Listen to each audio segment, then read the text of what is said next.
Meus amados irmãos, a paz do Senhor. Vamos louvar a Deus com o hino de número 422.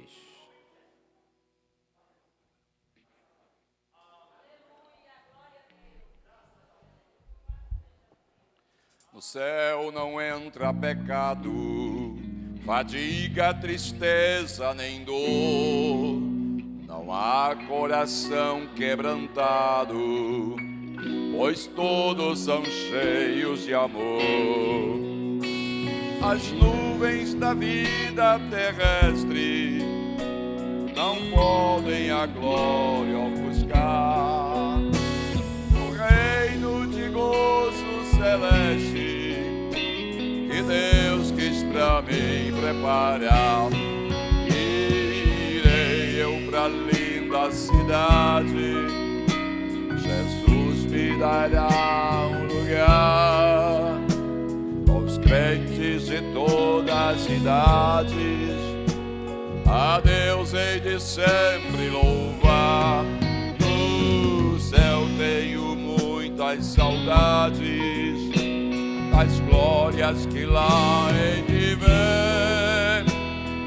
Oh, que gozo vou ter quando eu vir meu Senhor, rodeado de grande esplendor. Pagar não é necessário a casa que lá hei de ter, e meu eternal vestuário no céu nunca vai se romper. Jamais viverei em pobreza, maldito no meu santo lar. Ali há bastante riqueza, da qual poderei desfrutar. Irei pra linda cidade, Jesus me dará um lugar com os crentes de todas as idades. A Deus hei de sempre louvar. No céu tenho muitas saudades das glórias que lá hei de ver. Oh, que gozo vou ter quando eu vir meu Senhor, rodeado de grande esplendor. No céu o luto é banido, enterros não hão de passar, sepulcros jamais são erguidos da morte. Os velhos serão transformados,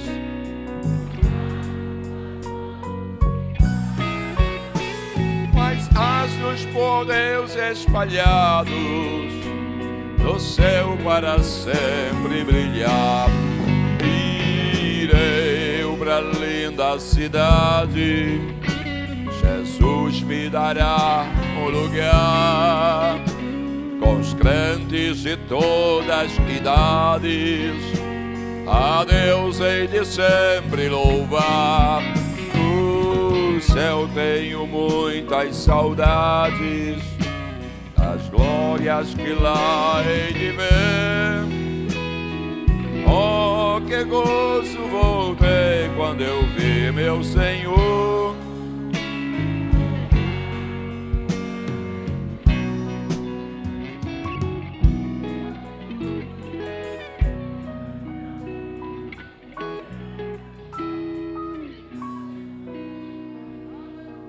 Meus amados irmãos, nós iremos ler a palavra de Deus no livro de Atos dos Apóstolos.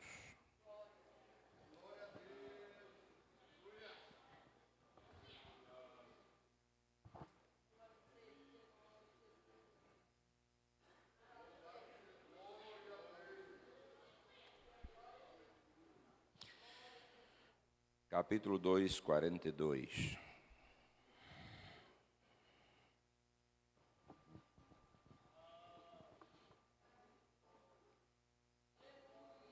E perseveravam na doutrina dos apóstolos e na comunhão, No partir do pão e nas orações, em cada alma havia temor. E muitos prodígios e sinais eram feitos por intermédio dos apóstolos. Todos os que creram estavam juntos e tinham tudo em comum. Vendiam as suas propriedades e bens, distribuindo o produto entre todos, à medida que alguém tinha necessidade. Diariamente perseveravam unânimes no templo, partiam pão de casa em casa, tomavam as suas refeições com alegria e singeleza de coração, louvando a Deus e contando com a simpatia de todo o povo. Enquanto isso, acrescentava-lhes o Senhor dia a dia os que iam sendo salvos. Amém. Vamos orar ao Senhor, apresentando aqueles que estão enfermos, para que o Senhor possa trazer saúde. Vamos orar também por todos aqueles que estarão contribuindo com seus dízimos e ofertas para o trabalho do Senhor. Pastor Raul, ora ao Senhor.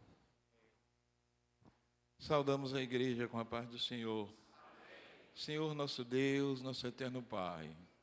Senhor, te louvamos, Senhor. É uma noite, estamos chegando ao final deste ano. É um culto de oração, ensino da Tua palavra. Eu quero te agradecer pelos Teus santos que Tu trouxe a esta casa nessa noite. Deus, Tu conhece a necessidade de cada um dos Teus filhos. São irmãs e irmãs, ó Deus, que têm seus afazeres. Mas foi o Teu Espírito que trouxe esses crentes a este lugar nessa noite. E se Tu as trouxeste, Senhor, alegra cada irmão, cada irmã, que esta palavra venha trazer vida, venha trazer esperança, venha trazer renovação espiritual. Senhor, aqui é o local onde foi consagrado para os Teus filhos se reunirem em oração e adoração. Ah, meu Deus, como é bom estar na Tua presença, Senhor. Como é uma alegria nessa noite em retornar a este culto de oração. Alamanto e renamas. Deus, como é bom a Tua igreja estar reunida com espírito de união. Oh, aleluia. Ah, Espírito Santo, venha dominar. Os que trouxeram aleluia, que possa dar a Ti nessa noite. Os que trouxeram glória, que possa usar os Teus lábios. Toca na alma enferma, Senhor. A alma batida que entrou por esta porta nessa noite. Deus, aqui é o local, é o pronto-socorro espiritual da Tua igreja. Eu não tenho dúvida, Senhor, que o Teu Espírito Santo está aqui nesse santo culto. Oh, amado e querido Salvador, a nossa alma Te ama, Senhor. A nossa alma Te bendiz no Teu santuário.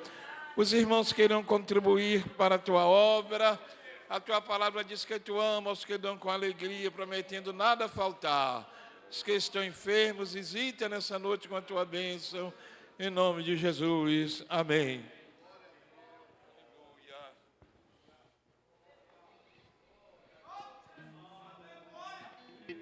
Qual é a congregação que nós temos hoje? Loteamento Santo Antônio. Cadê os irmãos do loteamento? Muito bem, meus irmãos. Vocês vão louvar a Deus agora. Enquanto vocês cantam, a gente serve ao Senhor com as nossas contribuições. Vamos ouvir. Congregação do Santo Antônio, loteamento Santo Antônio. Glória a Deus.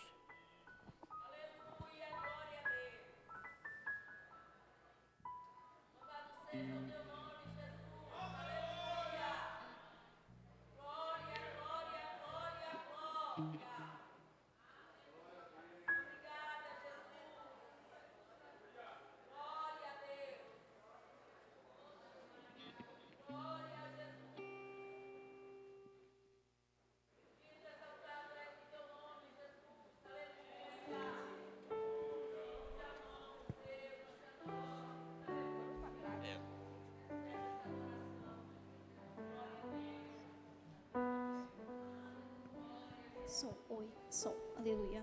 Glória a Deus. A paz do Senhor, meus irmãos.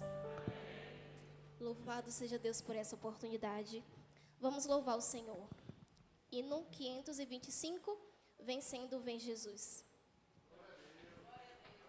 Já refúgio a glória eterna de Jesus, o Rei dos Reis. Breves reinos desse mundo seguirão as suas leis. Os sinais da sua vinda mais se mostram cada vez. Vencendo vem Jesus. Glória, glória, aleluia.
Meus irmãos, nós queremos passar alguns avisos nesta terça-feira.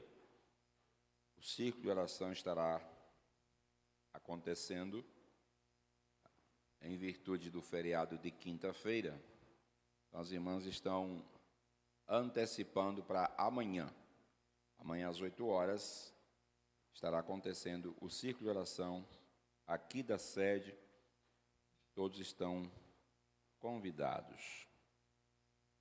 Eu quero também informar os irmãos que dia 7 de janeiro estará sendo iniciada aqui uma campanha às quartas-feiras. Nós titulamos a campanha Quarta da Restituição. E nós vamos estar, aí está o cartaz, vai estar pregando aqui na abertura o pastor Josias Lima, ali de Feira de Santana. Se você tem alguma situação na família, na saúde, espiritual, você é candidato a participar do trabalho. Nós vamos ter uma equipe aqui de irmãs, vai ser um trabalho coordenado por mulheres. Aí alguém pode dizer, pastor, tem tanto homem. Pois é, né? Não murmure, não condene e não critique. Só ore e participe. Chega de Tobias, chega de Sambalate, chega de Gesem. Dessa vez o caldo é diferente. Se alguém se levantar, vai se ver com Deus e com o meu joelho. Graças a Deus que eu ainda tenho 2 joelhos que funcionam. Então não brinca com Deus não, o negócio aqui é sério. Eu gosto de avisar, porque tem gente que não sabia. Fica sabendo, o negócio é sério. Então assim, quem deve participar? Salvo, lavado, remido por sangue de Jesus.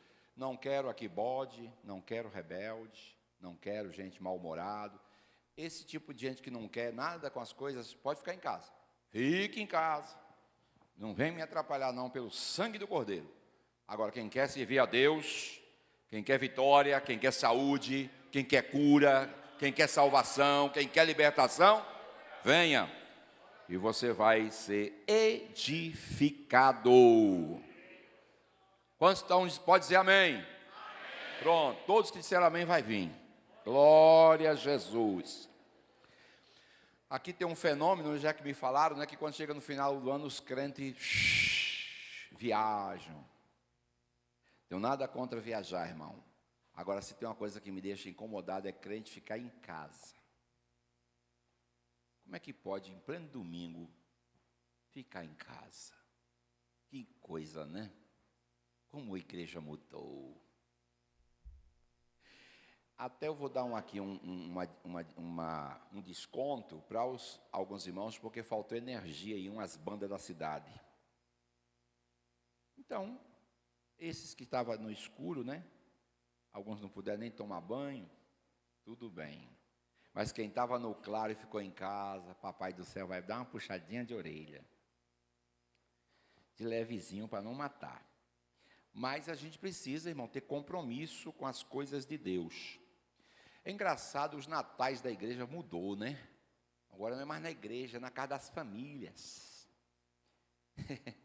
O aniversariante deve estar lá pensando, quer dizer, eu faço aniversário, os outros que ganham presente. Alguém diz, pastor, mas é uma festa pagã. É verdade, é mesmo. Vou falar nisso na quarta-feira, aí vou descortinar o rolo aqui, quarta-feira. E por que o senhor comemora? Porque Jesus merece ser comemorado, pode ser dia 25, pode ser janeiro, pode ser fevereiro, pode ser março. Como a gente não tem a data precisa do nascimento dele registrada na Bíblia, a gente comemora por uma tradição. Vou responder, por uma tradição, por um costume. Claro que foi a Igreja Católica que inventou essa data, não resta dúvida. Quem sabe que lê sabe que foi. Solstício, coincidia com o solstício de inverno, é isso? A chamada festa das Saturnálias. E aí, por conta disso, para não perder os pagãos, fizeram uma manobra, usaram a mesma data festiva, para comemorar o nascimento de Jesus e segurar esse povo pagão na Igreja Católica. E aí começou a entrar um monte de costume estranho, a Santa Claus aí, o Papai Noel, a árvore de Natal. Pastor, é pecado colocar árvore de Natal? Quarta-feira eu respondo, hoje não. Quem quiser saber, quarta-feira vem, eu vou mostrar na Bíblia. E tem, pastor, eu nunca leio. Você não está lendo a Bíblia, quem sabe, né? Mas eu vou mostrar na Bíblia. A Bíblia responde muita coisa, irmão, é que a gente não lê. Então, quem quiser, tiver curiosidade de saber, quarta-feira eu respondo na Bíblia. Mas o senhor vai comemorar? Vou, porque eu não sigo a tradição. A minha questão é entender que Jesus merece ser honrado, exaltado. Você pegar mesmo sendo uma tradição, se é para cumprir a tradição, vamos cumprir a tradição dentro de um modelo bíblico, e não dentro de um modelo pagão. Se você cumpre a tradição dentro do modelo bíblico, está valendo. Agora, se tu cumpre a tradição dentro do modelo pagão, aí tu está seguindo a idolatria. Tá bom? Quarta-feira a gente explica isso aqui detalhadamente, porque hoje, se eu for falar, eu não vou entrar no assunto que nós lemos, né? E aí quarta você não vem. Aí né? Então, quarta a gente explica direitinho. Léo, lembrar o pastor. É um recado para mim, né? Da viagem próximo domingo. Tá. Ela tinha que estar aqui, né? Sim, mas cadê? Olha, Nilzinha, você não senta nem ali? Você se embaraçou, jogou para o lado de cá. Aí eu pensei que ela não estivesse aqui. Nilzinha está indo, irmão, para o Pará. Dia 28? Dia 28 agora, ela está indo lá para o Pará. Vai passar uns dias lá. Os irmãos orem pela viagem dela, para Deus abençoar. Ela está com desejo de retornar ao trabalho. E ela vai fazer lá um levantamento. E depois vai sondar, né, toda essa área para trazer para a gente um relatório. E nós vamos ver como vai ser daí para frente esse procedimento. Então, vocês orem por ela e contribua. Nós estivemos domingo pela manhã ali em Santo Antônio de Jesus, e nós fizemos uma parceria com o missionário Mateus, que está em Moçambique, com a igreja lá em Ituberá. E aí o pastor falou das dificuldades, porque essa parceria encerrou, só que o missionário continua lá. Eu disse que eu ia conversar com os irmãos aqui para a gente ajudar. Só que o nosso caixa de missões hoje mal atende a despesa dele. Mas Deus vai abençoar que os crentes aqui serão convertidos os bolsos, vão tirar os escorpiões dos bolsos, as cobras dos bolsos, porque com a cobra e o escorpião no bolso, ninguém bota a mão lá, é perigoso. Mas quando sair o escorpião e sair a cobra, aí a contribuição do povo de Deus vai chegar. Não vai, irmão? O povo está tudo assustado. Jesus, tem misericórdia. Irmão, mas tem muita gente que já contribui. E os que não contribuem vão passar a contribuir, porque toda igreja missionária prospera. Toda. A igreja de Ituberá, ninguém dá nada por ela passando assim. Mas eu duvido que aqui na região tinha uma igreja onde tem mais carros crentes do que Ituberá. E é carro novo, viu, pastor? É só carro top. Agora, pensa num povo que gosta de contribuir para a obra missionária. É ali. Até no dia da minha posse aqui, tinha gente me trazendo chave de lá para apresentar aqui no dia da posse. Alguém deve estar lembrado, né? Então, assim, uma igreja que é missionária, ela prospera. Ela ganha almas, ela é avivada, ela é despertada, ela é próspera. Toda igreja que é abençoadora, prospera. Vou me dirigir aqui a vocês. Se vocês não fazem missão, vocês estão mais ou menos quebrados. Porque vocês não estão cumprindo a missão da igreja. A missão da igreja não é construir templo, não é. Eu sei que os senhores gostam de construção de templo, mas devia gostar mais de ganhar almas. E evangelizar mais, e fazer mais missão. Porque com o dinheiro da missão, a gente constrói. Não precisa nem se preocupar. Eu conheci um pastor, ele fez um seminário com a gente, isso tem muitos anos. Ele escreveu um livro, e ele é da cidade de Jundiaí, estado de São Paulo. Deus tocou o coração dele para fazer missões. O senhor conhece? Ele construiu um grande templo. E ele trabalhou da seguinte forma: A maior parte das entradas da igreja eram todas voltadas para investir em missões. E ele construiu esse grande templo com os restos, com as sobras. A igreja prosperou tanto, mas prosperou tanto, que as sobras do que entrava na igreja foram suficientes para, em pouco tempo, eles construíram um grande templo. Eu ouvi o testemunho dele pregando. Uma igreja que tinha uma capacidade para 300 crentes, logo eles construíram um templo para mais de 1.500 pessoas. A igreja explodiu. Bênção, bênção, bênção. Então, a visão missionária, irmão, amplia os horizontes. A gente precisa ter a visão do jeito que está na palavra de Deus. A gente precisa fazer isso. Então, não é que não deve construir, não deve investir. Deve. Mas a gente precisa fazer aquilo que é prioritário, né? Outra coisa que eu vou dizer para todos nós aqui, ó, e para os irmãos que estão me ouvindo aqui. Vale? E isso que eu vou falar, eu estou falando porque eu vivo isso, eu pratico isso. Não adianta eu falar aquilo que eu não vivo. Aí seria hipocrisia da minha parte. Quantos irmãos aqui são abençoados? Só os que são. Amém. A grande maioria diz que é. Agora, a pergunta que eu quero fazer, você é abençoado na medida que você gostaria? Ou você gostaria de ser um pouco mais abençoado? E agora? Como é que você me responde? Quantos estão satisfeitos, não querem nada além disso? Levante as mãos. Só os que estão satisfeitos. Não, eu não quero mais nada, está ótimo, está maravilhoso. Levante as mãos. Sério? Quantos gostariam de ter um pouco mais, ser mais abençoados ainda, ter mais portas abertas, mais conquistas? Só os que gostariam. Opa, agora a grande maioria, né? Eu também, claro, levantei minha mão, que eu não sou besta nem nada. Agora, quem quer saber o segredo? Quem quer saber o segredo? O segredo de a gente atrair bênçãos é abençoar os outros e a obra de Deus. Quando você abençoa as pessoas, quando você abençoa a obra de Deus, as bênçãos, elas vêm até você. Você não precisa correr atrás delas. Elas chegam até você. Quantos que acreditam nisso? A partir de hoje você será um abençoador da casa e das pessoas. Porque é assim que funciona. Por exemplo, quando você convidar um irmão para cantar e pregar, nunca despeça de mão vazia. Porque se você não sabe abençoar o pregador, se você não sabe abençoar o cantor, sua congregação nunca vai prosperar. Porque tem irmão que canta e diz, Deus te abençoe, volte sempre, irmão, uma maravilha. Foi tão boa a mensagem, Deus te usou. Mas ele gastou gasolina.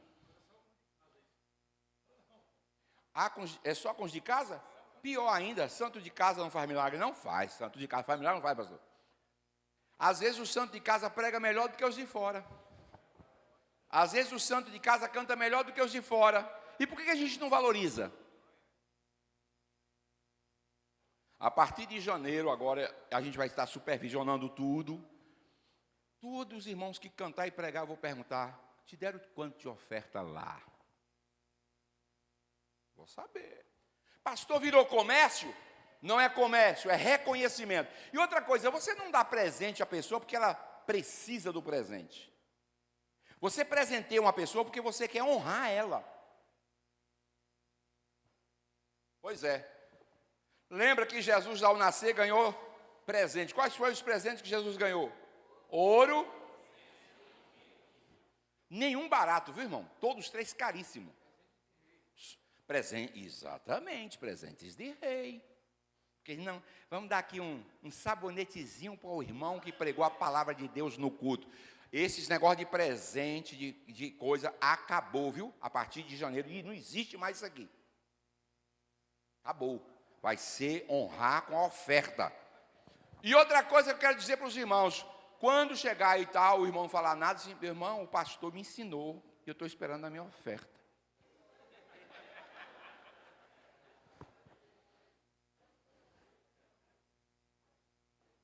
Nós só estaremos dispensados da oferta se o irmão disser assim, não, meu irmão, eu já fiz isso e faço. Pega essa oferta aí e joga na obra missionária. Aí eu faço isso, né? Me dão aí, quando essa aqui eu estou dando para a obra de missão. Porque graças a Deus a gente tem. Mas não é todo mundo que ganha, aqui a gente ganha não, irmão. Tem irmão, coitado, que nem salário tem. Fica pedindo a Deus para abrir uma agendazinha. Oh, meu Deus, igual um passarinho esperando chegar no biquinho uma comidinha. Aí quando chega, aí, irmão, toma aqui um sabonete. Aí eu pergunto, tu come sabonete, crente? Alguém aqui come sabonete? Ele está precisando comprar uma carninha. Agora no final do ano, um panetonezinho, um negocinho para dar para os meninos. Aí chegou, oh, meu Deus, eu pensei que eu ia poder ter um dinheirinho para comprar uma carne. Ganhei, foi um desodorante. Então, eu não estou ensinando comércio, que a gente não vende a palavra, mas a gente abençoa.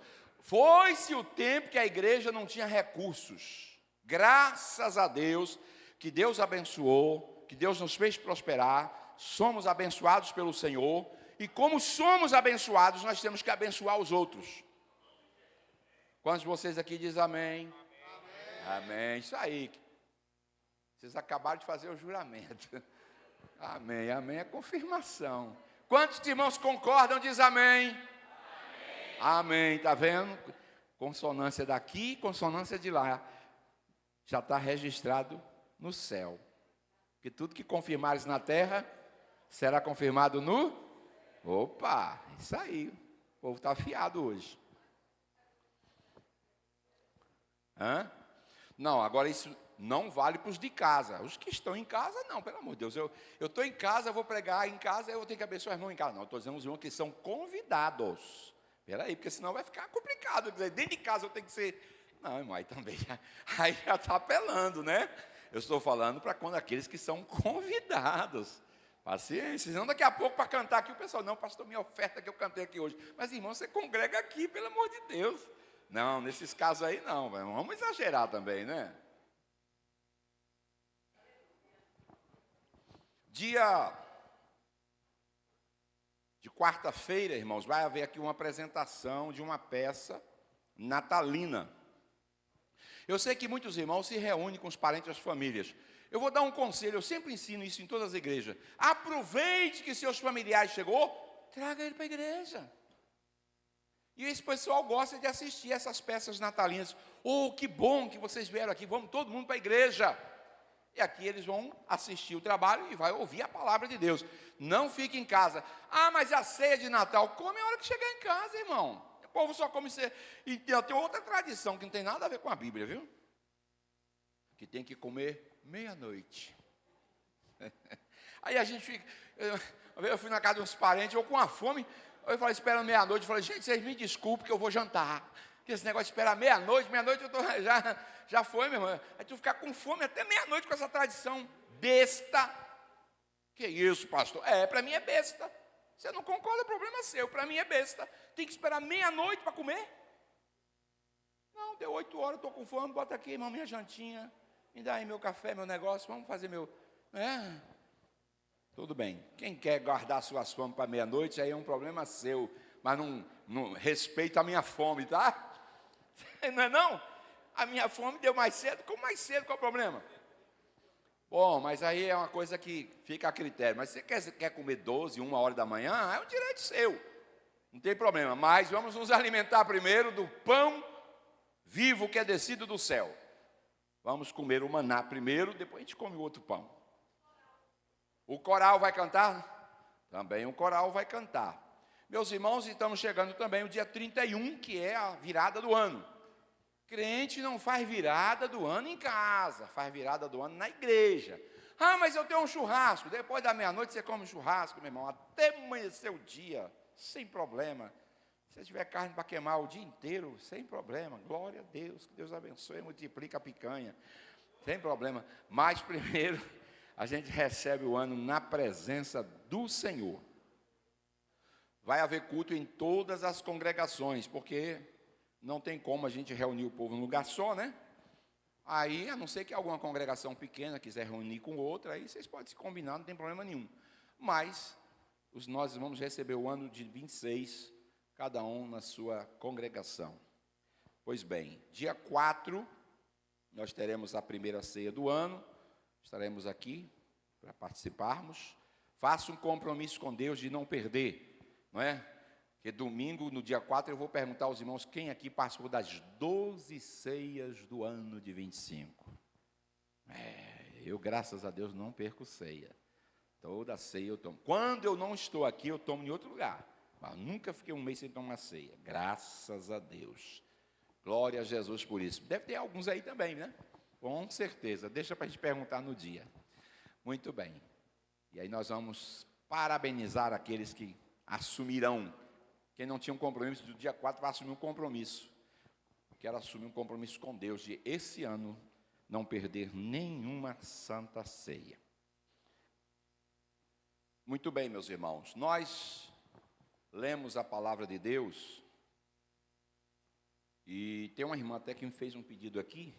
Eu vou deixar para o final, viu? No final alguém me lembra aí que tem uma irmã que quer fazer um agradecimento. Aí no final a gente abre espaço aqui para a irmã.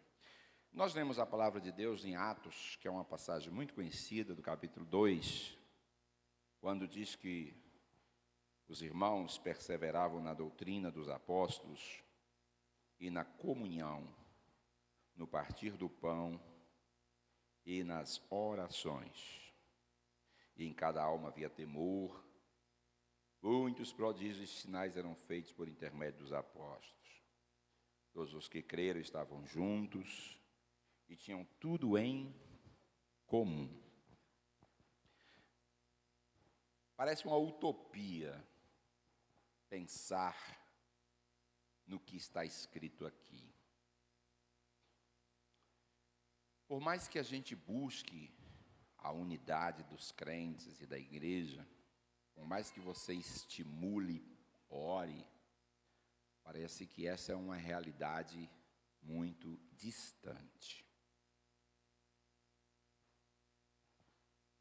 Nós temos hoje muitas igrejas, muitas denominações, um número expressivo de pentecostais. Eu li uma pesquisa hoje que em 2050, se não me falha a memória, 2040, não está muito distante não, serão 1 bilhão de pentecostais no mundo. Eu vi essa pesquisa hoje. O mundo tem aí em torno de uns 7 bilhões de pessoas. Desses 7 bilhões de pessoas, nós temos...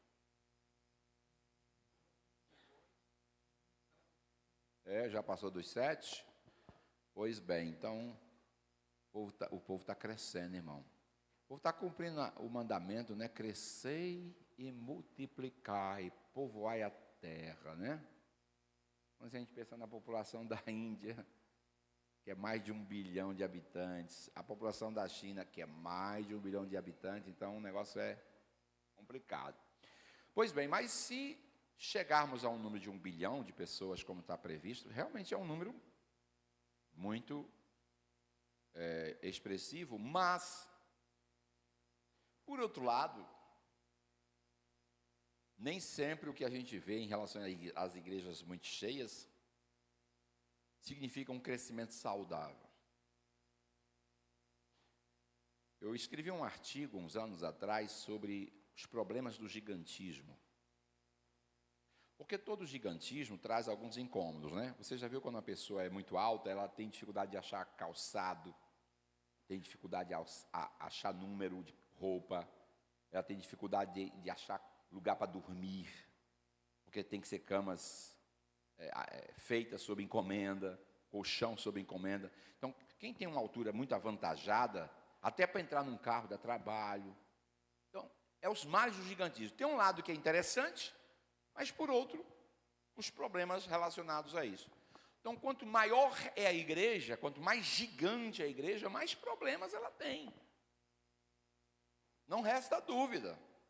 Uma casa de 2 filhos é uma coisa, uma casa de 12 filhos é outra coisa. Um pai para criar e educar 2 filhos é uma realidade. Mas quem tem 12 ou 15 para educar, muda. Se bem que hoje ninguém tem mais 12, 15 filhos. No Brasil, acho que é algo raro, né? Isso foi nos nossos avós aí. Muito bem. Então, os problemas da igreja ao crescer. A igreja, quando começou aqui, e é claro que a gente vê essa pureza, essa simplicidade, esse modelo ideal. Aqui é um modelo ideal de igreja, porque o maior modelo de implantação de igreja é o livro de Atos dos Apóstolos. Hoje nós temos muitos modelos de igreja, inclusive tem gente que vai se especializar em outros países para trazer modelos de igreja para o Brasil. Eu me lembro que teve uma febre no Brasil final dos anos 90, início dos anos 2000, que o pessoal ia para o Canadá, para Toronto, para Vineyard. Não sei se alguém lembra disso. A igreja de Vineyard era uma febre. Lembra da chamada unção do riso? Tinha uma gargalhada que disse que era a unção do riso. E foi uma febre no Brasil de uma influência. Depois foi uma onda de influência do modelo da igreja da Colômbia. Não é? Esse modelo da igreja da Colômbia trouxe o G12 para o Brasil. O G12 até hoje ainda faz estrago. Só não vou citar o nome dos líderes aqui por uma questão ética, mas a gente sabe o nome de quase todos eles, os mais influentes. E o G12, inclusive, entrou na Assembleia de Deus. E aqui na Bahia nós tivemos um problema sério em uma convenção, eu lembro quando isso foi tratado, e causou um estrago muito sério. Então, esses modelos de igreja, que são ondas que surgem, tentando repaginar, porque a igreja precisa. O que a igreja está precisando, irmão? É de poder, é de autoridade, é de ação do Espírito Santo, é de presença de Deus. É isso que ela está precisando. Não sou contra métodos. Os métodos, eles podem ser utilizados. É claro que a metodologia que a igreja usava no início, com os apóstolos, se eles estivessem hoje, eles usariam a tecnologia, eles usariam os recursos que nós dispomos sem problema nenhum. Mas os recursos tecnológicos não substituem a ação do Espírito Santo. A capacidade intelectual de um gestor de igreja, vou fazer um curso de administração em Harvard, e vou voltar de lá com um doutorado, e aí vou abrir uma igreja e vai bombar. Vou impulsionar nas redes sociais, vou pagar um especialista em propaganda e marketing. Tem muita igreja que ela só trabalha em cima de propaganda e marketing. Daqui os irmãos transmitem. Tem aqui até o pessoal da mídia. E hoje eu fico olhando que tem lugares que até incomoda a gente, porque é toda hora que parece que você virou uma celebridade, um monte de paparazzi. Lembra dos paparazzi? Que inclusive os paparazzi na época são responsáveis pela morte da princesa Diana, lá na França. Foram eles que causaram o acidente, por causa da loucura de registrar um flash, ter uma foto exclusiva, né? Depois disso aí, deram uma maneirada. Mas, às vezes, isso na igreja incomoda, porque a igreja não é. Então, não sou contra a transmissão, não sou contra o registro, mas que tem que ter um equilíbrio, né? Tem que ter uma moderação, para as coisas não soar como forçação de barra. Mas tem gente que faz questão de ser visto, faz questão de ser curtido, e por conta disso, entra dentro da onda, do modismo da sociedade. Só que a igreja, o que vai impulsionar a igreja, não é os recursos tecnológicos. O que vai impulsionar é a ação, repito, do Espírito Santo na vida da igreja. Tem muitas igrejas aí tecnológicas, que são utilizados os recursos mais modernos.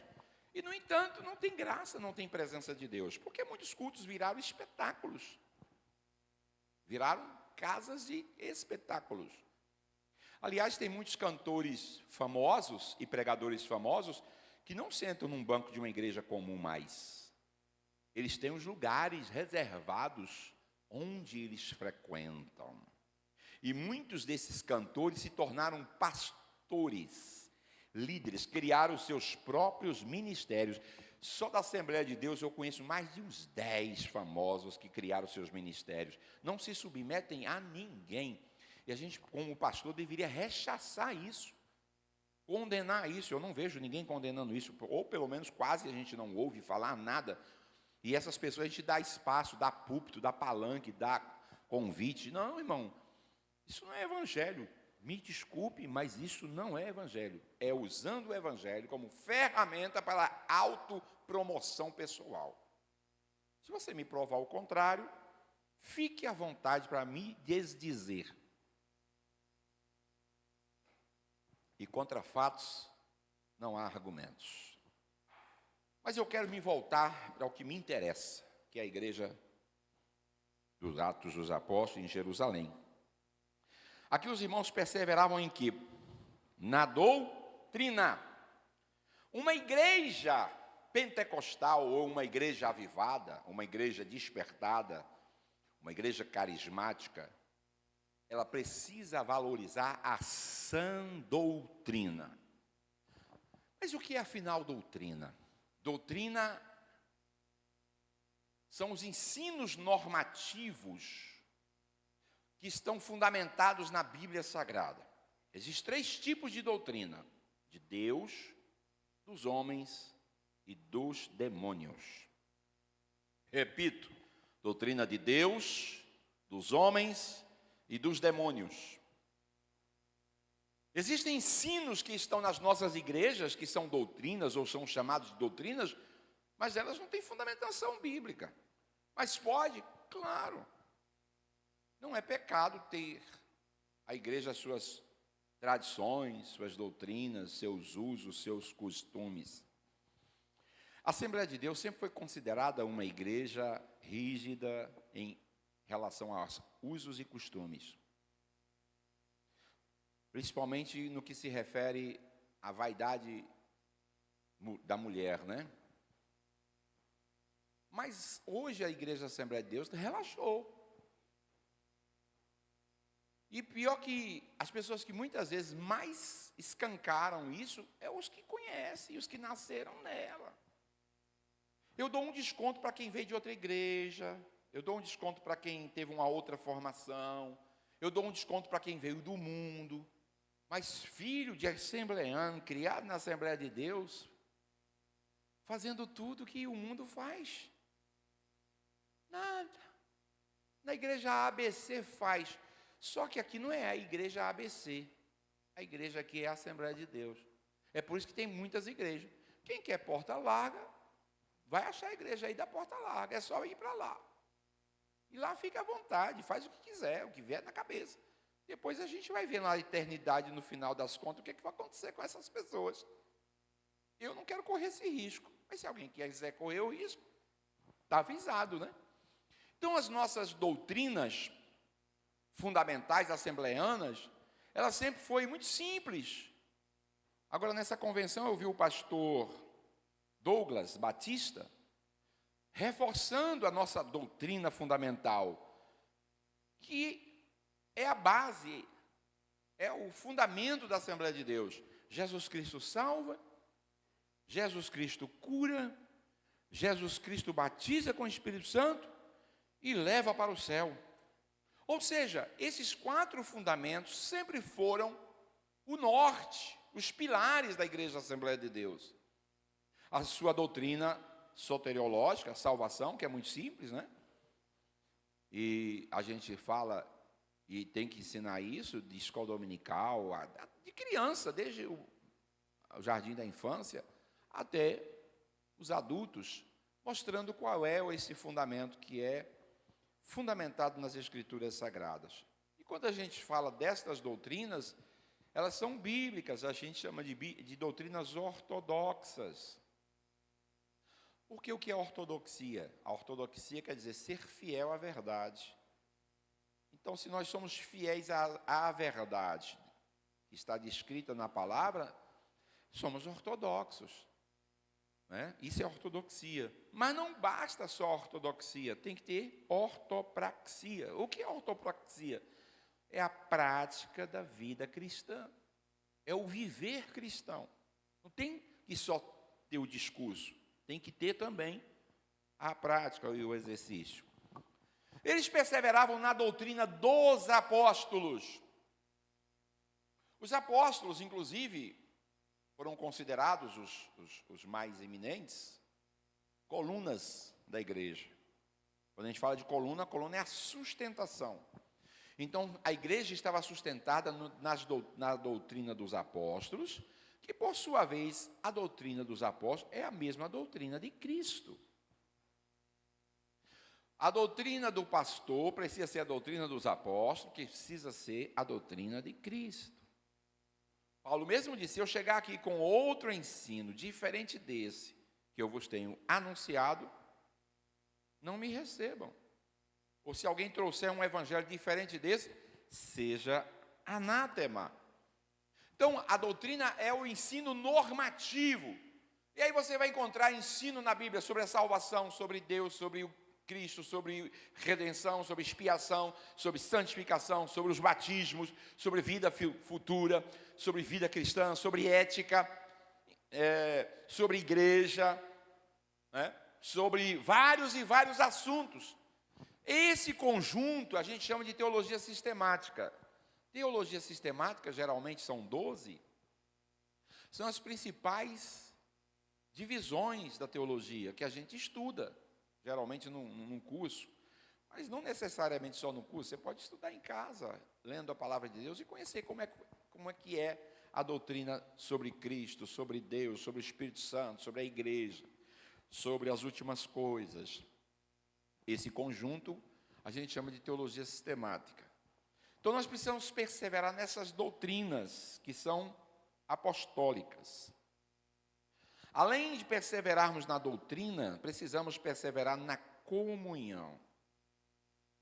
Aqui o negócio começa a arrochar um pouquinho. Comunhão vem de uma palavra chamada koinonia. Havia muita koinonia entre os irmãos. Uma das coisas que faz a igreja ter comunhão, sabe o que é? Palavrinha mágica: perseguição.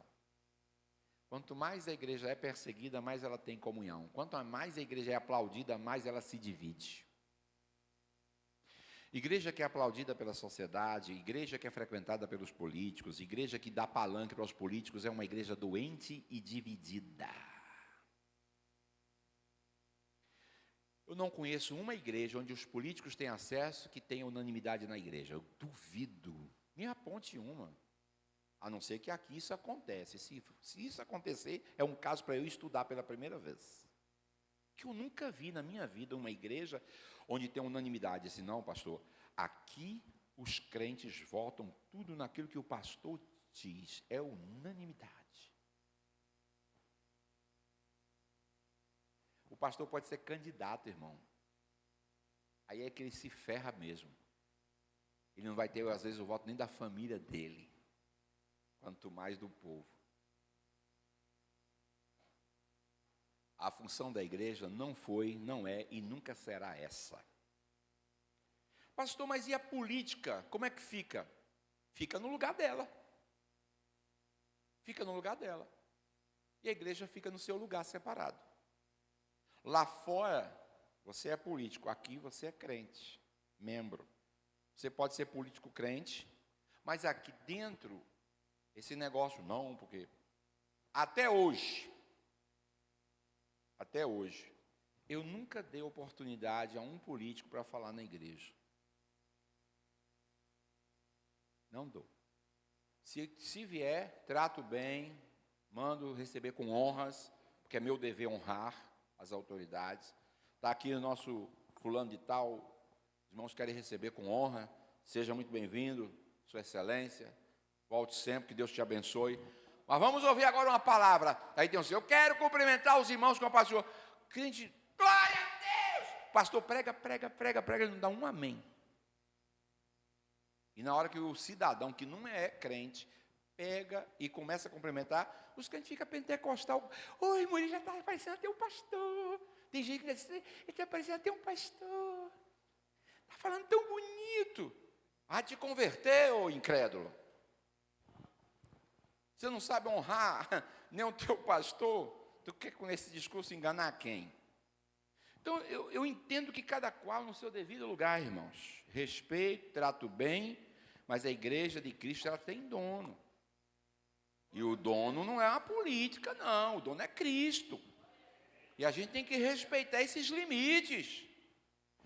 Mas a comunhão entre os irmãos ela tem que estar dentro do princípio doutrinário. Não existe possibilidade de comunhão numa igreja onde os princípios doutrinários são pisados. Quando eu vejo crentes muito independentes, e aqui tem um bocado, pastor, o senhor vai falar assim, rasgado. Aqui tem um bocado, crente que viaja não dá satisfação, crente que viaja não pega uma carta de recomendação, crente que fica dias, semanas fora e não vai na igreja. Aonde que esse cara tem koinonia?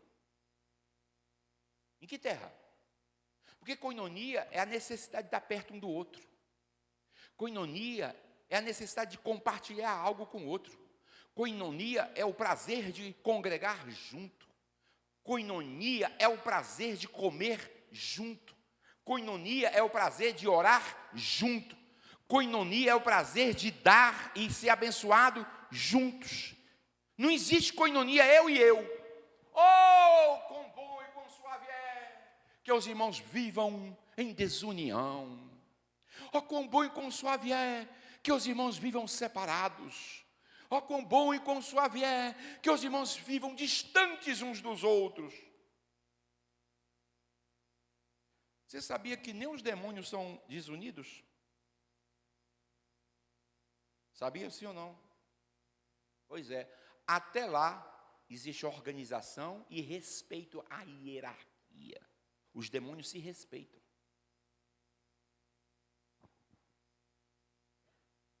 Eles sabem que o tempo deles está curto, e Jesus os confrontou em inúmeras ocasiões.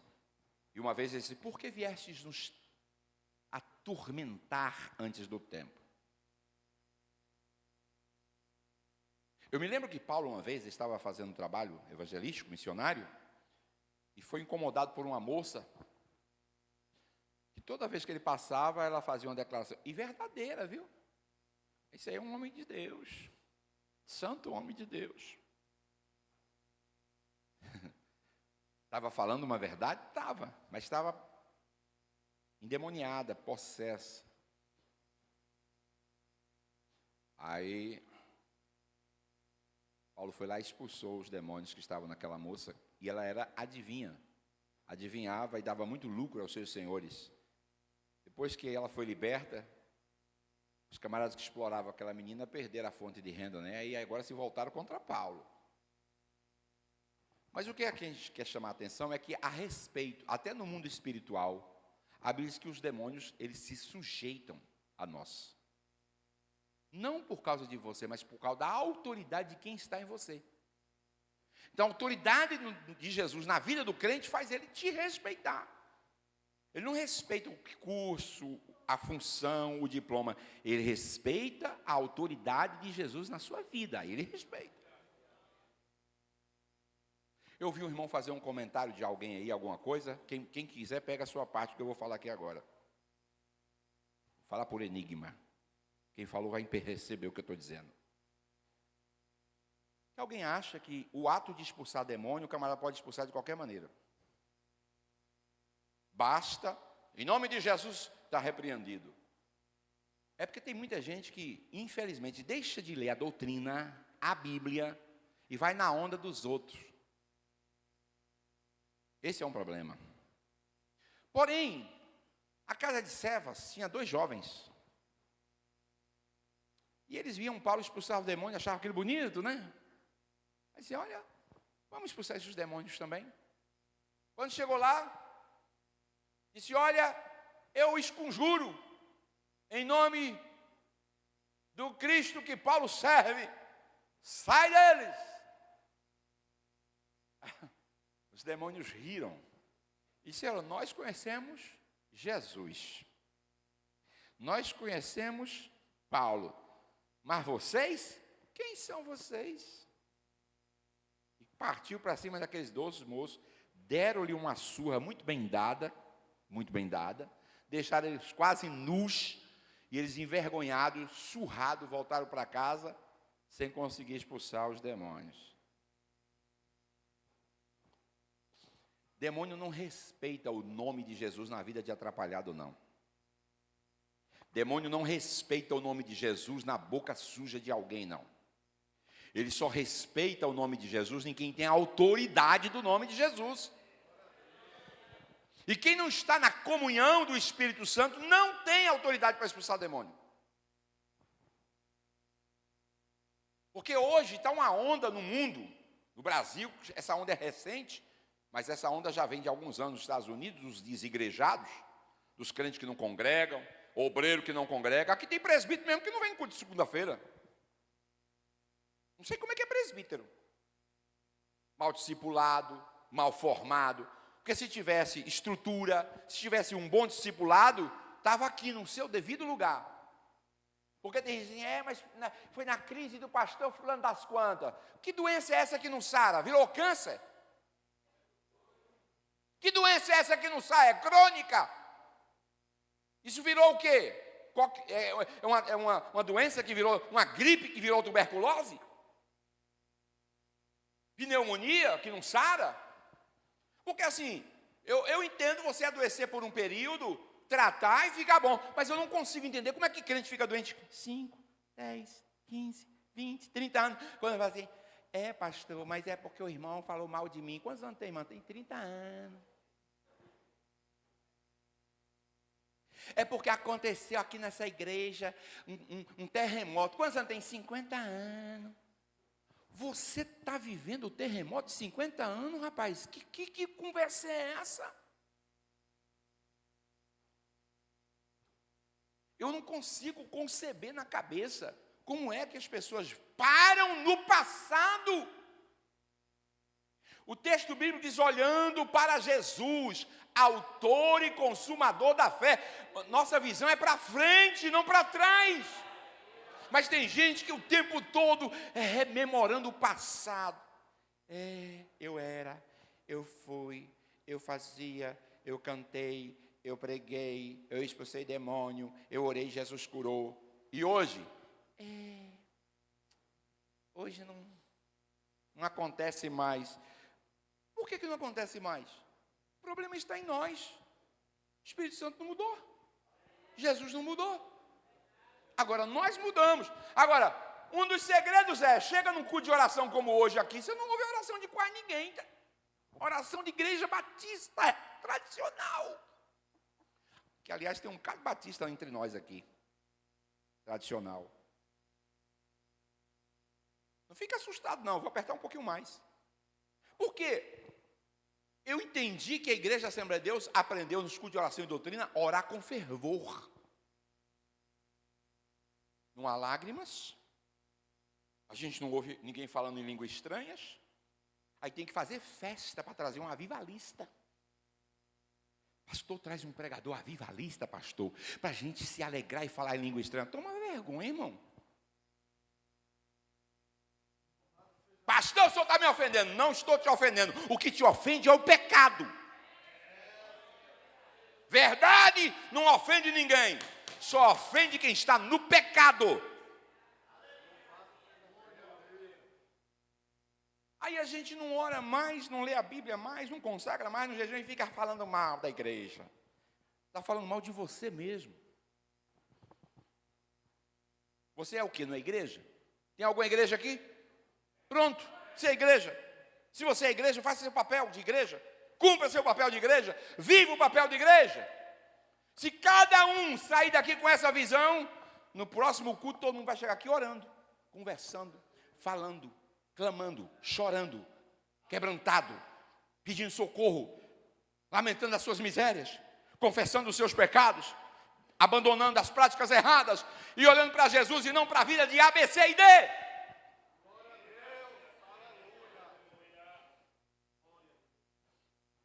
Tem crente que vive o tempo todo apontando o dedo para os erros dos outros e não olha para a sua vida. Como é que vai ter comunhão num ambiente desse? Irmão, a Bíblia diz que cada um dará conta de quem? Eu não vou dar conta nem da minha mulher, nem do meu filho. Eu vou dar conta de mim. Tem muita gente o tempo todo, em vez de olhar para Jesus, os bons exemplos, fica olhando para a vida do outro, para a vida da irmã, para a mão, para o cabelo, para o relógio, para a bolsa, para o penteado, Se deu escova, se deu mega ré, se deu luz. Cuida do teu cabelo, mulher. Deixa o cabelo das outras. A gente não vem para a igreja para desfilar moda e se apresentar. Aí tem gente assim, eu não vou na sede. Vê quando eu ouço esses discursos. Eu não vou na sede porque o povo lá é muito isso, muito aquilo.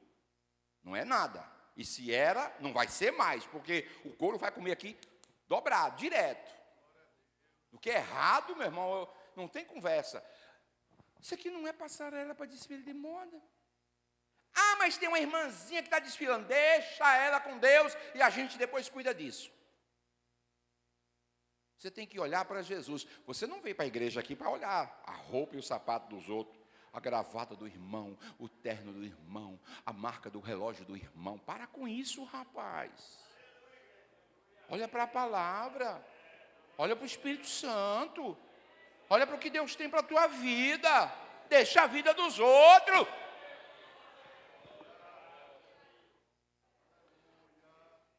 Ah, mas o irmão cometeu um pecado, o senhor não sabe não? Não te contaram não, pastor? Os linguarudos sempre conversam. Os fofoqueiros sempre dão conta da vida dos outros, porque não tem missão para falar, não tem unção, não tem graça, não tem palavra, não tem autoridade, não tem inspiração, aí fica falando da vida dos outros.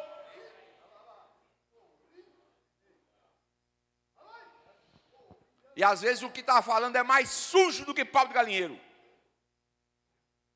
A vida desmantelada, a família desmantelada, os filhos desviados, fina prostituição, fina droga, fina cachaça, e ainda acha no direito de falar da vida dos outros. Toma vergonha, rapaz. A gente com autoridade moral não deve falar, imagine se não tem. Pastor, o senhor está pegando pesado. Eu só estou começando. O senhor está meio zangado? Estou, meu irmão. Indignado com tudo que é errado, tudo que é ruim, que não presta. Na comunhão e no partir do pão. Por exemplo, uma das formas de você partir ou de manter a comunhão no partir do pão. Veja que era uma tradição na cultura judaica. As pessoas, em momentos especiais, convidar para um almoço, para uma refeição. Isso era um ato praticamente sagrado na cultura judaica. Sentavam tudo organizado, o chefe à cabeceira, o primogênito, depois vinha tinha a cadeira dos convidados. Se bem que não é as cadeiras como a gente conhece hoje, né? Era uma mesa muito baixinha, coisa de 30 centímetros de altura. Eles ficavam praticamente sentados com os pés para trás. E ali eles faziam a refeição em comum. Na cultura judaica, o ato de comer, a alimentação deles, era um momento deles praticarem a convivência, a comunhão. O povo de Israel é um povo, uma cultura onde eles preservam as suas tradições e nunca perderam isso ao longo da história. Nunca perderam. De maneira que a comunhão se dava no partir do pão. Quando eu vejo certas pessoas que só comem sozinhas, e isoladas, e nunca participa de nada socialmente, para mim tem uma disfunção na cabeça dessa pessoa. Eu vou pegar pesado. Porque como é que você é um ser gregário, gregário é um ser social, e não quer viver em sociedade? O grande problema é que tem gente que é tão soberbo e orgulhoso que ele acha que é melhor do que os outros. Eu não posso comer o que você come. Eu não posso frequentar o lugar que você frequenta. Eu não posso viajar no carro que você viaja. Eu não posso sentar no banco que você senta. Isso é orgulho. Por que não pode? E aí a gente começou a se dividir em classes e começar a competir, inclusive dentro da igreja. Só pode sentar aqui se for fulano das quantas e tal. Como se os que sentam aqui fossem extremamente superiores aos que estão aí embaixo. Em que são? Só o cargo e a função. Mas ninguém é mais crente aqui do que os que estão lá embaixo. Às vezes tem gente aqui mais crente aqui embaixo do que alguns que estão aqui. Pastor, o senhor é meio doido. Pois é, fazer o quê? Então, irmãos, não é o ato de sentar aqui que faz ninguém mais santo, não. Não é o ato de subir, porque tem gente que, se não me botar no púlpito, se não me der o palanque, se não me der o microfone naquela peça, eu não volto mais para pregar ali. Deixa de tu ser soberbo, cabra. Tem uns pregadorzinhos que mal trocou as fraldas. Já cheio de mania e tal, não respeita o pastor da igreja, não respeita o dirigente da congregação, jogando piada, acusando o obreiro, nem moral para isso tem, e quer ficar esculhambando a igreja, batendo. Basta um pai aqui para bater, que sou eu. Porque eu bato com responsabilidade, eu bato com a palavra, eu bato com a verdade, depois a gente passa o óleo. E depois eu fico com um BO para resolver. Ele vai, prega, faz o estrago e deixa lá o problema ardendo na mão da gente. Fala assim, mas rapaz, o cara só veio aqui trazer dor de cabeça. Prega a palavra. Não tem? Diga, irmão, não vou poder ir não, porque eu estou sem mensagem. É melhor do que chegar e começar a desabafar, falando coisa que não deve, espancando a igreja, espancando os obreiros, espancando o pastor. Um dia eu estava pastoreando uma igreja, chegou um cabra que não me conhecia e me esculhambou na igreja. Aí eu fui atrás. Eu não aguento não, pastor. Eu falei, a partir de hoje, nunca mais, enquanto eu for pastor aqui nesta igreja, nunca mais você sobe nesse altar. Você precisa respeitar homem. Tu não me conhece, tu não sabe quem eu sou.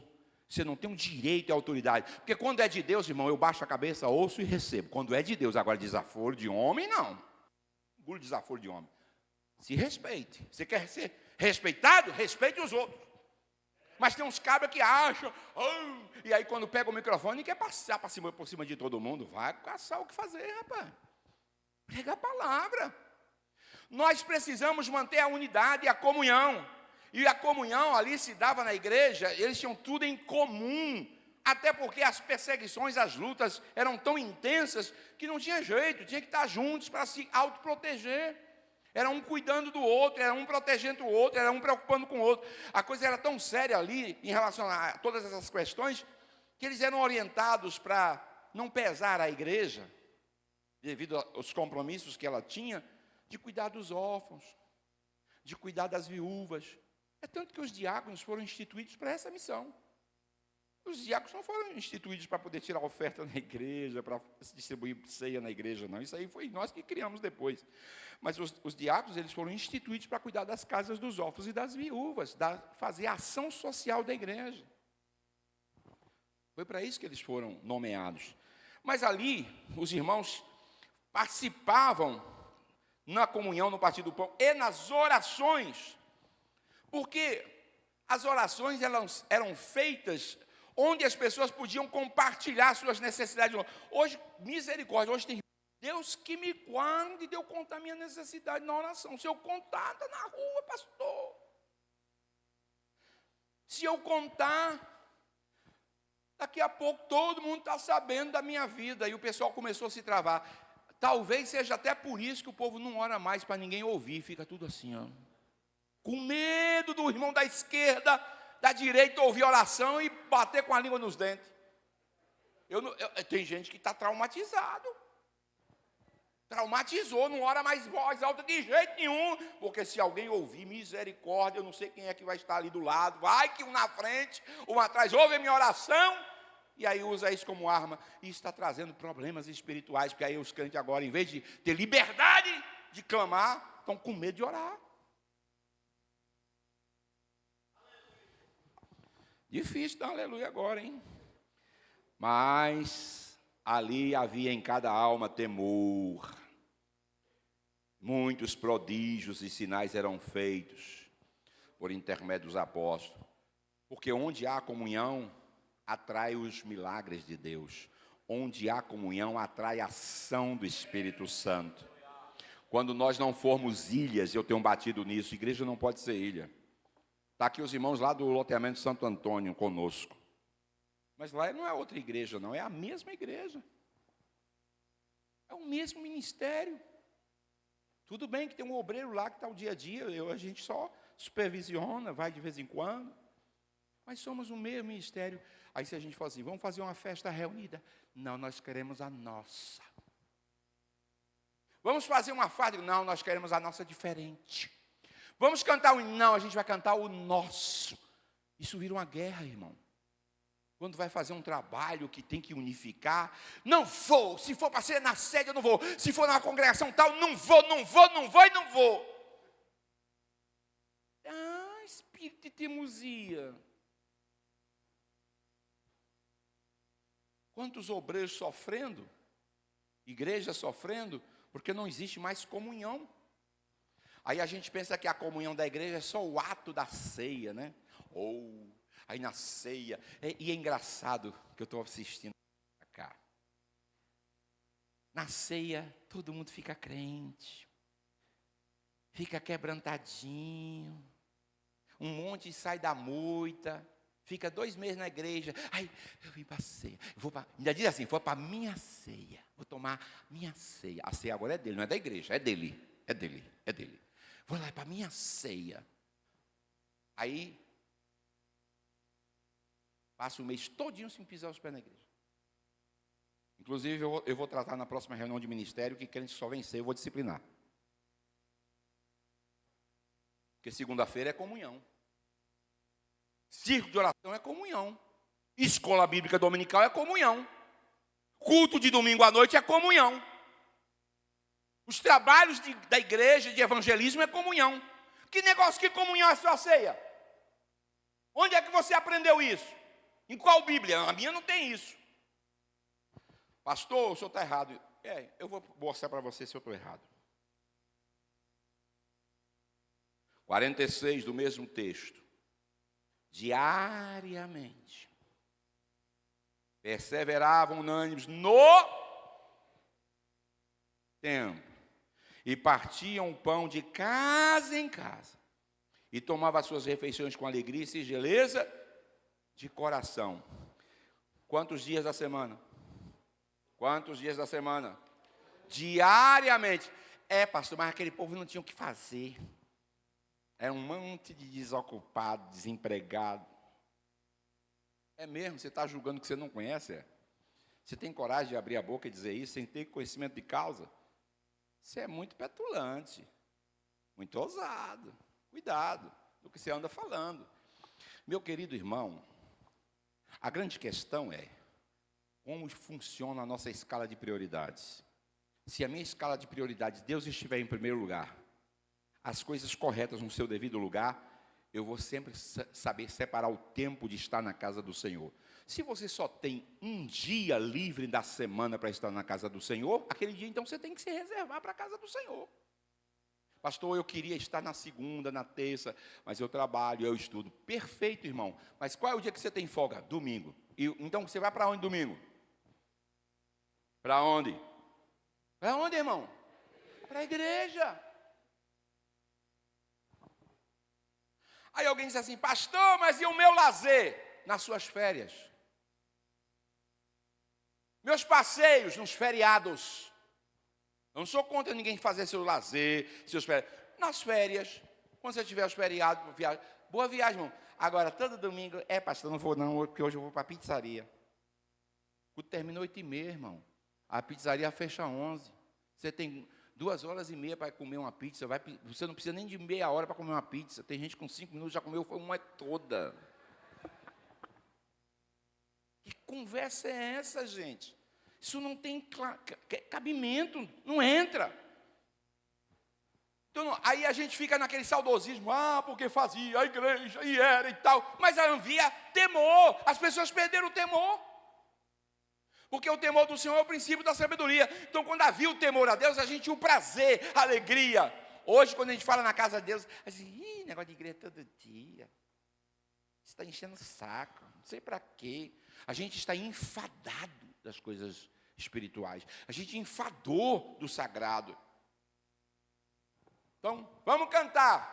Aí a gente chega, às vezes, nas congregações, realmente é de dar dó, irmão, parece velório. E aí, confesso a você, às vezes, eu que sou pastor, dá vontade de pegar a Bíblia e ir embora. Imagine os que estão ali, os que são visitantes. Vamos cantar, irmão. 243 dá. Nós abrimos este culto.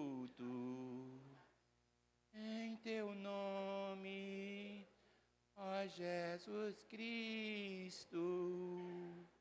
Aí o senhor, aí, quando terminar o hino, tem um cara de mão. Acorda, irmão, já terminou o hino. Irmãos, o povo canta num desânimo, numa tristeza, numa melancolia, num ar de derrota, que me deixa angustiado. É por isso, aí eu aconselho o seguinte, eu sei que os homens, uma boa parte, não tem aquelas vozes assim, né? Adequada, afinada, aquela harmonia. Escolhe alguém da igreja. Agora escolhe alguém animado, que canta com fervor, com alegria. Chama um irmão, uma irmã abençoado. Canta aqui, irmão, um hino abençoado da harpa cristã, um hino de louvor. Agora, canta o hino pentecostal. Igual eu fiz aqui ontem, né? Apertei os irmãos aqui ontem, apertei mesmo. Vamos cantar em pentecostal, irmão, da Assembleia de Deus. Aí a gente canta. Ao que está sentado no trono. Aí a gente vê, daqui a pouco o povo começa a tudo dormir. Pastor, mas o hino é bonito. É bonito para o momento certo. Para um momento pentecostal não é. Mas o pastor, irmão, é meu gosto, qual o problema? Nós não somos igreja pentecostal? Quem é do pentecostal não é do fogo? Não gosta do ambiente caloroso, sim ou não? Então a gente tem que cantar hino caloroso, mensagem calorosa, testemunho caloroso, oração calorosa. Vamos ouvir, irmão, orar. Aí o irmão, ó Deus, ó Jesus, tem misericórdia de mim, Senhor. Eu estou aqui só pela graça e misericórdia. Mas o pastor me deu a oportunidade, Senhor. Nós vamos agora nos dirigir à Tua presença, Senhor. Oh, meu Deus, que o Senhor possa nos socorrer, Senhor. Oh, meu Pai, a gente está passando por tanta luta, meu Deus. Aí o povo assim, Jesus, Jesus, Jesus, misericórdia, meu Pai do céu. Para que eu dei a oportunidade para esse irmão orar? Irmão, porque às vezes a oração dele está tão carregada, que você, em vez de animar, você fica triste, fica lá. Meu Deus, que negócio foi esse? Então tem gente que para pregar, olha, irmão, se o seu estado de humor não está bem, se a sua comunhão não está bem, não cante, não pregue. E outra coisa, quando entrarmos na casa de Deus, vamos deixar os nossos pensamentos negativos, nossos problemas, nossas lutas, nossos fardos, nossas inquietações, do lado de fora, irmão. A gente aqui tem que concentrar, pensar no céu, adorar. Jesus, fala comigo essa noite. Jesus, toca no meu coração essa noite. Jesus, me dá fervor essa noite. Jesus, me dá graça essa noite. Me dá gozo essa noite. Me dá alegria. Renova, Senhor. Venha com esse gosto de gás. Na hora de cantar, vamos cantar. Ah, minha voz é desafinada. Não tem problema não, irmão. Jesus afina, né? Tem até um hino da harpa cristã que fala que ele afinou as cordas, né? Do meu coração vibram as cordas. Lembra desse hino? E o mestre afinou. Então até as cordas vocais Jesus afina do canto espiritual. Eu já vi crente Jesus batizar com o Espírito Santo e cantar hinos pentecostais. E não era lá essas coisas com a cola para cantar não. Mas na hora que o Espírito Santo pegou, cantou o hino. Eu falei assim, rapaz, vai cantar bonito lá longe assim. Mas é o Espírito Santo que fez isso. Então a gente precisa dar lugar ao Espírito Santo, irmão. Ficar na casa de Deus, não é como espectador assim, aqueles olhão compridos. Aqueles meninos amarelos, olhando assim as vitrines, doido para comer um docinho, ninguém dá, os bichinhos passando necessidade. Não vem para a igreja assim não, irmão. Vem para a igreja para adorar, para cultuar, não é? Para se envolver, para se fortalecer. Dê o seu melhor. Se for cantar, cante com a alma, com alegria, com prazer. Se vai dar glória a Deus, dê glória a Deus com gozo, com alegria. Vai orar, ore com gozo e alegria. Quando botar o seu joelho no chão, fala, Senhor, me dá inspiração. Eu cheguei cansado do trabalho, eu cheguei aqui meio, mas Jesus renova minhas forças, porque eu quero passar um tempo de qualidade aqui na tua casa.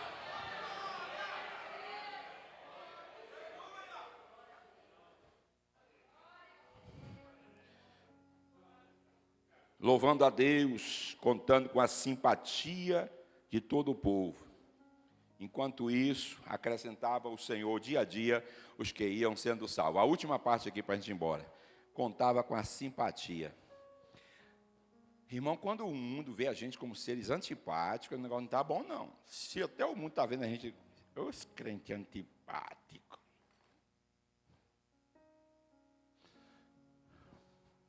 A gente tem que ser simpático, falar com as pessoas, cumprimentar as pessoas, dar bom dia, boa tarde, né?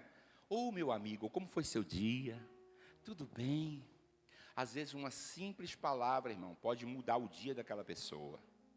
E eu e você, que somos cheios de Deus, cheios do Espírito Santo, a gente tem que levar isso até as pessoas. Eu sei que aqui tem muita gente que trabalha em comércio, que estuda em escola. A pergunta que não quer calar: você tem levado Jesus lá no seu trabalho? Você tem irradiado Jesus lá na sua escola? As pessoas sabem que você serve a Deus? O que acontece? Muitos dos nossos jovens estudam, eu entendo. Aí quando chega as férias, às vezes nunca trouxe um colega aqui para ouvir a palavra. Nunca trouxe. Às vezes os colegas nem sabem que aquela pessoa serve a Jesus. Às vezes é tão parecido, veste igual ao mundo, usa as coisas igual ao mundo, tem a mesma linguagem do mundo, tem o mesmo comportamento do mundo, se silencia diante dos ataques do inferno. Como é que o mundo vai saber que essa pessoa é crente? Porque hoje a gente chega na rua e vê algumas pessoas, não dá para saber se é crente, não. E tem uns irmãos que nem a paz do Senhor dá. Eu vou dar... Já teve uns casos, já comigo, que sou o pastor da igreja, imagine com os outros. Paz do Senhor, irmão. Paz. Estão me respondendo assim. Hoje mesmo teve uma que me respondeu assim: paz. Aí eu olhei assim para ela, me deu uma vontade de dizer um negócio, mas depois eu fiquei quieto. Não é tudo que a gente tem vontade que pode falar, não. E fiquei quieto. Falei, paz. Mas já é a segunda vez que ela faz isso. Na terceira ela vai ouvir. Senhor, minha filha, a frase está incompleta. Depois tem alguma coisinha a mais, não tem não? Você não esqueceu, não? Deixa eu te lembrar. Paz do... pronto, minha irmã. Agora não esquece o restante, não. Não é só paz, não. É a paz do Senhor. Mas o povo tem vergonha, irmão, até de cumprimentar a gente com a paz do Senhor. Para o coleguinha não saber que ele é crente. Para a amiguinha ali, não, eu tenho vergonha. Aqui não. As pessoas eram simpáticas e caíam na graça de todo o povo. A comunidade era atraída pela alegria contagiante. Porque, irmão, uma pessoa bem-humorada e alegre, ela contagia o ambiente. Seja alegre, cheio do Espírito Santo, viva na comunhão, viva na sociedade, conforme a orientação desse texto bíblico, e você vai desfrutar do melhor de Deus. A gente não diz que quer desfrutar o melhor de Deus, sim ou não? É só praticar, irmãos. Quando a gente viver isso aqui, as pessoas serão atraídas. Porque assim, se você convidar uma pessoa para vir ouvir a palavra de Deus, a primeira mensagem que ela vai ouvir não é a pregação do pastor, não. A primeira mensagem que ela vai viver é a sua vida. Se a sua vida condizer com o que você está pregando, ela vai dizer: não, você realmente é diferente. Você realmente vive. Eu te conheço. Isso é lindo, irmão. Isso glorifica o nome de Jesus. Dar glória a Jesus não é só aqui na igreja, não. Dar glória a Jesus é com a nossa vida, com o nosso testemunho, com o nosso comportamento. E aí as pessoas dizem: não, aquele ali é crente. Aquela ali é crente. Tem gente que pode vender ouro em pó aí, ó. E não precisa assinar nada, que é homem, que honra os seus compromissos. Paga tudo. Mas tem gente que não paga a lição de escola dominical. Tem gente que não paga a cantina. Tem gente que não paga a loja. Não paga a prestação do remédio. Não paga a prestação do perfume. Não paga a prestação da loja. Não paga nem a luz para dormir. Mas é crente. É crente. Mas está cheio de problema. Precisa se libertar. Só numa libertação é que a vida dele vai ser mudada. Então nós precisamos viver o evangelho, irmãos, para que o nome do Senhor seja glorificado, para que alguém diga assim: pode vender. Coisa mais, eu acho, bonita. Em vários lugares que eu trabalhei, alguém disse: quem foi que assinou? Eu só mandava ligar, diz assim: quem é o pastor? Pode ir liberar, irmão, não precisa nem ele vir aqui assinar. Isso é tão bonito, irmão, porque sabe que a gente paga. Mas tem uns assim: quem é fulano? Não, opa, aí só se tiver um avalista. Se tiver um avalista eu vendo, se não tiver, não vendo não. Porque tem medo de perder. Então, isso não é algo que glorifica o nome de Jesus. Mas quando nós honramos o Senhor com as nossas ações, fica fácil de falar de Jesus, porque as pessoas verão Jesus através do nosso testemunho. Que Deus nos abençoe. Vamos ficar em pé, vamos orar e agradecer ao Senhor. A irmã que quer dar uma palavra de agradecimento, a irmã Antônia. Cadê a irmã Antônia? Pode vir, irmã Antônia. Rapidinho ela vai fazer o seu agradecimento e vamos orar. Hoje está aniversariando o nosso irmão Tibúrcio. Pronto, Tibúrcio, pode vir aqui que a gente vai orar. Aqui, meu irmão, o microfone, vem mais para cá. Mas como é que vão te ouvir, minha querida? É mesmo?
Graças a Deus.